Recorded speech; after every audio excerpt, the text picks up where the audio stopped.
Hello, my name is Pat Dirksey, and I'm the pastor here at City Church of Compton. Have you ever had such a narrow focus that you don't think many things are going well in life? I know that's kind of how it felt for me the last couple weeks. You might still hear that I have a head cold that's going on. This last Sunday, literally half of the church was missing because of sickness, including myself.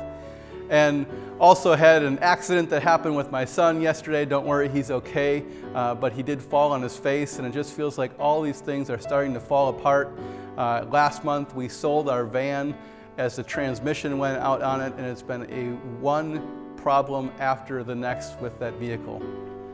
And yet it was last night that I was starting to talk to my wife Julie about some of the things that have happened this last year.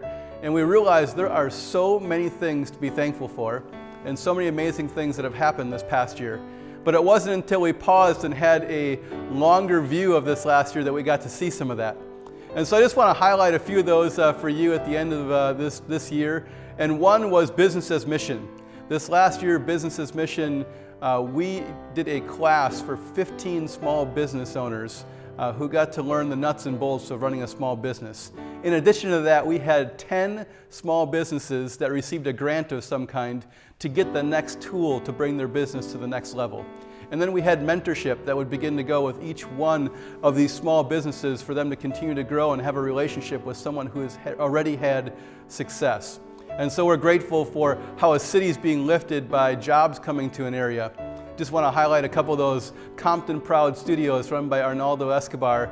So it's a great t-shirt silk screening shop that is just a few blocks away from here. It's a great message, and it's also providing jobs for people in the neighborhood.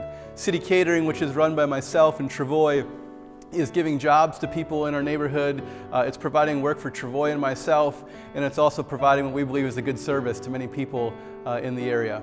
And then also Jeffrey Martinez and his coffee shop, which will be opening 2 months from now. We're very excited about how a city is being lifted and jobs that are being provided for people in this area. Also, in addition to this, we begin to celebrate the Compton Initiative. And this week we began to see an article that was written saying that house prices in Compton are going up. And over the last 11 years, the Compton Initiative has painted houses and schools and churches and have done good throughout the neighborhood. And what we're seeing is when you seek the peace and prosperity of the city, not only does it prosper, but we too will prosper. And we're seeing house prices go up as a byproduct of loving our city. And then finally, what we're probably most excited about is we started to tell stories about kids who didn't know Jesus this last year and said yes to following him. So we have kids from our after-school program to our children in worship, which happens on Sunday morning, to kids that come to our church. And this past year, 9 kids have said yes to following Jesus.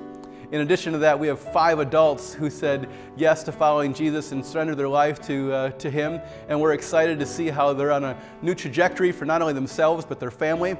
And there's one more story that you can be praying for, as we've had a man who's in the Spanish service the last 2 weeks, and Arnaldo would say that he just cries throughout the entire thing. And God is doing a great work in his life, and we believe that maybe even by Christmas time, he too will be saying yes to following Jesus. So we're grateful for these stories, we're grateful of how people are beginning to change. I know if you have come to visit us or you have heard us speak about City Church, we know that discipleship and developing in leaders is important to us. And we're also excited for Barry Cunningham, who started his seminary work this past year. He's training to become a pastor, and we're very excited that the call that God has on his heart is going to continue to develop as he enters through a schooling process. So as you come to the end of the year and you might wonder, hey, how can we invest even more into City Church of Compton? Would you prayerfully consider investing in Barry's schooling? It's going to be a 3-4 year process for him to go through school. And it would be fantastic to receive some financial support for him as he does the hard work of going to class each week and getting developed as a young leader in our congregation. In addition to that, Business as Mission, we've provided grants for people this past year. We want to continue to do so because we see a city lifted as we begin to invest in these business leaders. And then also the Compton Initiative and ways we do service, not only to beautify our city, but maybe best yet is really the development of our kids. So as we have have people who have said yes to following Jesus, would you continue to pray for and invest in our after-school program, our children in worship, our missional communities, and the many different ways we continue to invest in the people of our city. So we want to say Merry Christmas. We are grateful for your investment you have in us, and if you'd prayerfully consider giving to City Church of Compton at the end of the year, we'd greatly appreciate it. God bless you. Have a great new year.